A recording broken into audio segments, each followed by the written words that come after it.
अगर आप तेज चलना चाहते हैं तो अकेले चलें, लेकिन अगर आप दूर तक चलना चाहते हैं तो साथ चलें।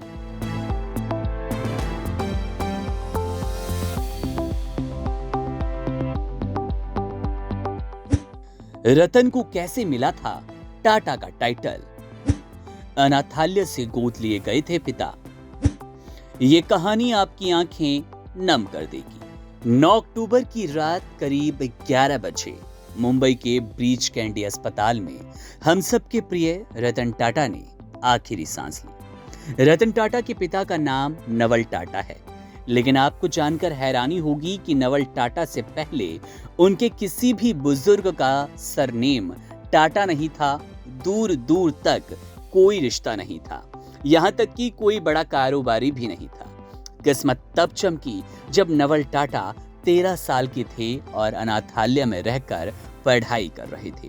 क्या है पूरी कहानी टाटा सरनेम की किस्मत बदलने की, वीडियो में आपको विस्तार से बताएंगे। नवल टाटा का जन्म 30 अगस्त 1904 को होमोर्शी के घर हुआ। उनका परिवार मुंबई में रहता था। जब नवल टाटा 4 साल के हुए तब उनके पिता होमोर्शी का 1908 में निधन हो गया। उनके गुजर जाने के बाद अचानक से परिवार पर आर्थिक संकट आ गया। इसके बाद नवल और उनकी मां मुंबई से गुजरात के नवासारी में आ गईं। यहां रोजगार का कोई मजबूत साधन नहीं था।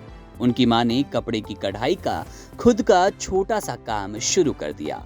इस काम से होने वाली इनकम से परिवार का सिर्फ गुजारा चल रहा था।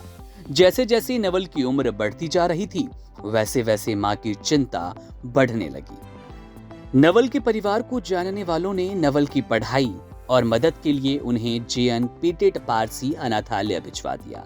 नवल ने यहां अपनी पढ़ाई लिखाई शुरू की।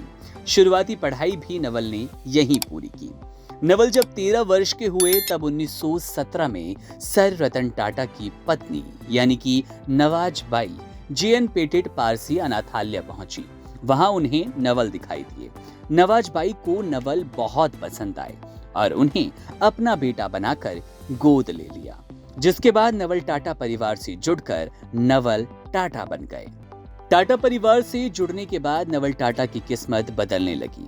वे पढ़ाई में बचपन से होशियार थे।